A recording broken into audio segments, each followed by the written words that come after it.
బెగ్గర భానుమతి, నీకు పెళ్ళయింది కదా, ఎప్పుడు పెళ్ళయింది నీకు? ఇంతకాలంగా పిల్లలు ఎందుకు లేరు? మగతనాన్ని అక్కడ చూపించరా. డోర్ లాక్ చేసి లైట్లు ఆర్పేసి మంచాన్ని ఊపుతూ కూర్చున్నావా తెల్లవారుదులు? కాబట్టి మంచాన్ని నొప్పడం మానేస్తే పిల్లలు పుడతారు. ఇకపోతే కెమెరా ఎదురుకు వచ్చినప్పుడు ప్రతి నిమిషానికి కనీసం 2 సార్లు అయినా ఈ పైన బటన్ని విప్పేసి ఇలా మాటికి లాగుతుంటావు కదా కాలర్.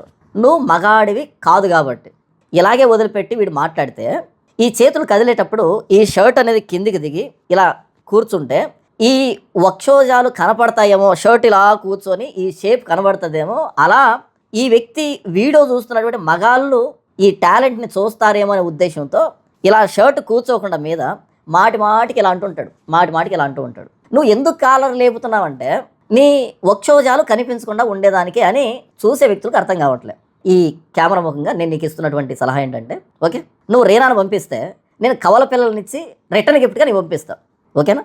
నువ్వు ఎక్కడ భ్రమపడుతున్నావంటే శరీరంలో ఒక చిన్న అవయవం ఉంటే అది మగతనమేమో అనుకుంటున్నావు, కానీ అది పని చేయదని, అది కేవలం చూడడానికే తప్ప.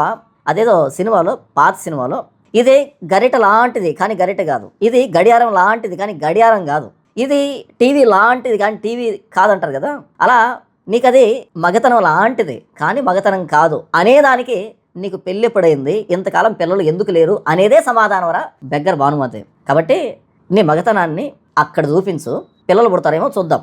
ఇప్పుడు చూసేదే ఉండదులే, పుణ్యకాలం అయిపోయిన తర్వాత ఇప్పుడు చూసేదే ఉండదు, అప్పట్లోనే పుట్టకపోతే ఇప్పుడు పుట్టేదే ఉండదు. కాబట్టి నువ్వు చూడ్డానికి పురుష రూపం తప్ప లోపల నువ్వు చెక్కగాడివి అని అందరికీ తెలుసు ఈ పాటికే.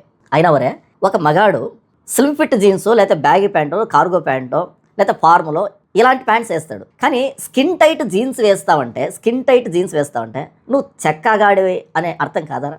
కాబట్టి నేనేమంటానంటే నువ్వు మగతనం చూపించడం కాదు, అదేం పెద్ద విశేషమేం కాదు. నా భార్య బిడ్డలకి స్నానం చేయించేటప్పుడు చూస్తుంది, అదే పెద్ద మ్యాటర్ కాదు. కానీ నీకు రిటర్న్ గిఫ్ట్లో 2 కవల పిల్లల్ని ఇచ్చి పంపించేసాయి రేనాని. నేను ఎక్కడ బయట చెప్పను, ఓకే?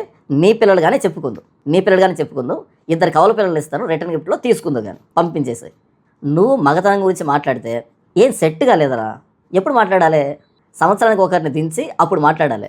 ఒకవేళ భవిష్యత్తులో రేనాకి పిల్లలు పుట్టినా సరే రేనాకు పుట్టారు అని అనాలి తప్ప నీకు పుట్టారు అనే స్టేట్మెంట్ చెల్లదు. ఎందుకంటే ఆవిడ స్వయం కృషితో ఆవిడ సంపాదించుకోవాలి తప్ప నీ వల్ల అయితే పిల్లలు పుట్టరని ఈ గడిచిన సంవత్సరాలన్నీ నిర్ధారణ చేస్తున్నాయి. కాబట్టి భవిష్యత్తులో ఒకవేళ రేనాకు పిల్లలు పుట్టొచ్చేమో కానీ తన స్వయం కృషితో నీ ప్రమేయంతో అయితే పొరపాటును కూడా పుట్టేదానికి అవకాశం లేదని ఈ గడిచిన సంవత్సరాలే సాక్ష్యం. ఎరా